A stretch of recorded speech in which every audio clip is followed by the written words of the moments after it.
పోతులూరి వీరబ్రహ్మం గారి మఠం పీఠాధిపతి పంచాయతీ తేలలేదు. మరింత వివాదాస్పదం అవుతోంది. తదుపరి పీఠాధిపతిపై అభిప్రాయ సేకరణపై అభ్యంతరాలు వ్యక్తమవుతున్నాయి.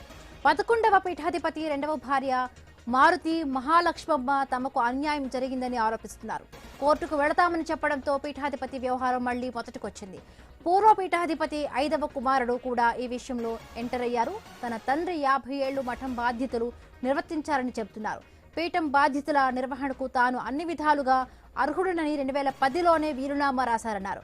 ఖచ్చితమైన ఆధారాలు చూపిన వారే పీఠాధిపతిగా పరిగణించారన్నారు గోవిందస్వామి.